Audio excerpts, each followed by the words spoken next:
Good morning दोस्तों, कैसे हैं आप सब। आशा करते हैं आप सभी स्वस्थ होंगे और घर पर रहकर अपना अध्ययन जारी किए हुए होंगे। चलिए, हिंदी व्याकरण के अंतर्गत आज नया टॉपिक लेकर आए हैं, पद परिचय। पद परिचय क्या होता है, सबसे पहले हमें इसके बारे में जानना है। शब्द किसे कहते हैं, पद किसे कहते हैं और पद परिचय किसे कहते हैं, सबसे पहले इसके बारे में जानना है। चलिए देखते हैं, शब्द किसे कहते हैं। वर्णों का सार्थक समूह शब्द कहलाता है, यानी कि वर्णों का सार्थक समूह, सार्थक कहते हैं जिसका कोई ना कोई अर्थ निकलता होता है, वह शब्द कहलाता है। पद किसे कहते हैं, कोई भी स्वतंत्र शब्द जब वाक्य में प्रयुक्त होता है पद कहलाता है, यानी कि कोई ऐसा शब्द जब किसी वाक्य में प्रयुक्त होता है वो शब्द कहलाता है, पद कहलाता है।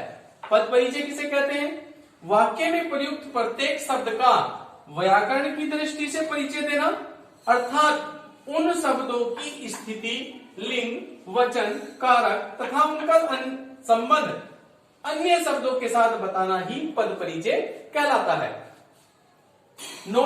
ये नोट करने वाली बात है, पद परिचय हेतु निम्नलिखित बातों का ज्ञान होना अति आवश्यक है। पहले संज्ञा। संज्ञा किसे कहते हैं, इसके कितने भेद होते हैं, इस बात का ज्ञान होना बहुत ही आवश्यक है। संज्ञा के भेद होते हैं व्यक्तिवाचक संज्ञा, जातिवाचक संज्ञा, भाववाचक संज्ञा, पदार्थवाचक संज्ञा या समूहवाचक संज्ञा। उसके बाद होता है नेक्स्ट, लिंग किसे कहते हैं। लिंग की परिभाषा क्या होती है, जिस शब्द से उसके स्त्री या पुरुष होने का बोध होता है, ज्ञान होता है, उसे लिंग कहते हैं। इसके दो भेद होते हैं, पुल्लिंग और दूसरा स्त्रीलिंग। नेक्स्ट होता है कारक। कारक किसे कहते हैं, इसके कितने भेद होते हैं, कारक के 8 भेद होते हैं, कर्ता, कर्म, करण, संप्रदान, अपादान, संबंध, अधिकरण और संबोधन। फिर वचन किसे कहते हैं, इसके कितने भेद होते हैं, तो वचन के 2 भेद होते हैं, एक वचन और बहुवचन। जिससे किसी एक वस्तु या अनेक वस्तु होने का बोध होता है उसे वचन कहते हैं। फिर होता है पुरुष। पुरुष के 3 भेद होते हैं, प्रथम पुरुष या अन्य पुरुष, मध्यम पुरुष, उत्तम पुरुष। नेक्स्ट होता है सर्वनाम। वह शब्द जो संज्ञा के स्थान पर प्रयुक्त किया जाता है, प्रयोग होता है, सर्वनाम कहलाता है। सर्वनाम के भेद होते हैं पुरुषवाचक सर्वनाम, निश्चयवाचक सर्वनाम, अनिश्चयवाचक सर्वनाम, संबंधवाचक सर्वनाम, पर्सनवाचक सर्वनाम या निजवाचक सर्वनाम। विशेषण किसे कहते हैं, वे शब्द जो संज्ञा और सर्वनाम की विशेषता बताते हैं विशेषण कहलाते हैं। विशेषण के भेद होते हैं गुणवाचक विशेषण, परिणामवाचक विशेषण, संख्यावाचक विशेषण या सार्वनामिक विशेषण। इसी प्रकार क्रिया किसे कहते हैं, इसके कितने भेद होते हैं। क्रिया वह कार्य जो हमने किया, क्रिया कहलाता है। इसके 8 भेद होते हैं, सकर्मक क्रिया, अकर्मक क्रिया, द्विकर्मक क्रिया, अपूर्ण क्रिया, संयुक्त क्रिया, प्रेरणार्थक क्रिया, नाम धातु क्रिया व पूर्णकालिक क्रिया। इसके बाद नेक्स्ट, क्रिया विशेषण किसे कहते हैं।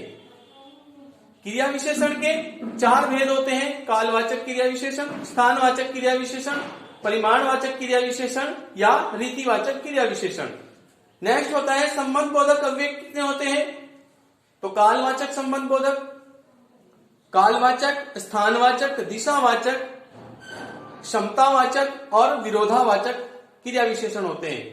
नेक्स्ट होता है हमारा समुच्चय बोधक अव्यय। समुच्चय बोधक अव्यय के 5 भेद होते हैं, समानाधिकरण अव्यय, व्याधिकरण अव्यय, संयोजक, विभाजक, विकल्प सूचक अव्यय। नेक्स्ट होता है विषमादि बोधक अव्यय। विषमादि बोधक अव्यय के 11 भेद होते हैं।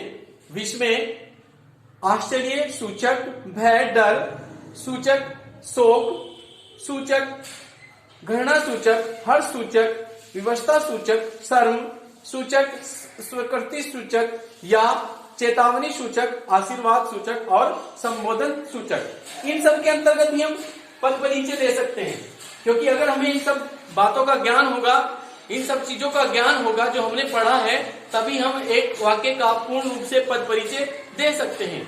संज्ञा के आधार पर उसका पद परिचय क्या होगा, सर्वनाम के आधार पर उसका पद परिचय क्या होगा, क्रिया विशेषण के आधार पर उसका पद परिचय क्या होगा, विशेषण के आधार पर उसका पद परिचय क्या होगा, उसमें कौन सा कारक होगा, उसमें कौन सा लिंग होगा, उसमें कितने वचन होंगे, इसके आधार पर ही हम एक वाक्य का पद परिचय दे सकते हैं।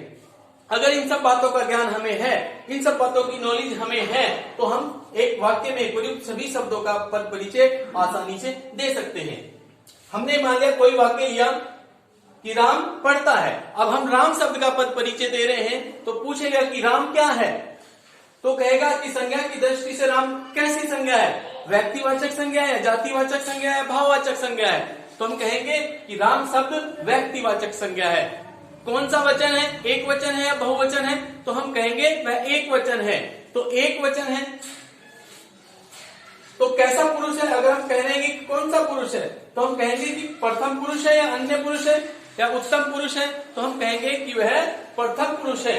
तो इस प्रकार हम किसी भी वाक्य में प्रयुक्त सभी शब्दों का पद परिचय दे सकते हैं।